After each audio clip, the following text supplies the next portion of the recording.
নবীজি বলেছেন একটা ঘাটে, একটা পানির ঘাটে বাঘ এবং হরিণ একসাথে পানি খাবে, কেউ কাউকে কোনো ক্ষতি করবে না। পৃথিবীতে জুলুম বলে কিছু থাকবে না, ইনসাফ ন্যায় কায়েম হয়ে যাবে। এরপরে ঈসা আলাইহিস সালাম 40 বছর বেঁচে থাকবেন।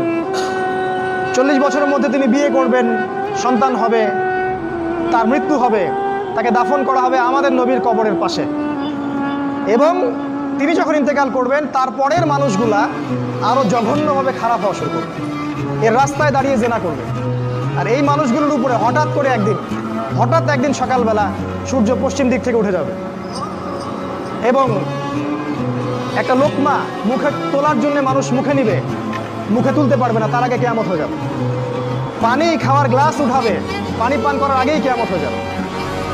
দুজন ব্যবসায়ী কাপড় এক্সচেঞ্জ করবে, একজন বিক্রি করবে, একজন দেখবে, এই দেখতে দেখতে কিয়ামত হয়ে যাবে।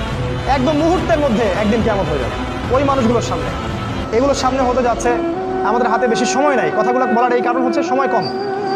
তো এখন এই অবস্থায় একজন মুসলিম হিসেবে আপনার করণীয় কি? আমি কয়েকটা পয়েন্ট আপনাকে বলতে পারি 5 মিনিটের মধ্যে। এই কয়েকটা পয়েন্ট যদি আপনি একটু মেনে চলেন, ইনশাআল্লাহ আপনিও শেষ জামানায় সফল হবেন ইনশাআল্লাহ। যদিও বা এই জামানায় সফল হওয়া খুব কঠিন, খুবই কঠিন।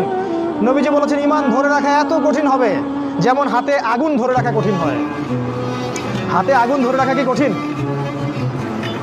দেখেন, আমরা যারা ইসলাম ফলো করছি, আমাদের ইসলাম পালন করতে যদি এরকম কষ্ট না হয়, বুঝতে হবে আপনি সেই প্রকৃত ঈমান ধারণ করে নাই, যে ঈমান ধারণ করলে হাতে আগুন আপনি অনুভব করতেন।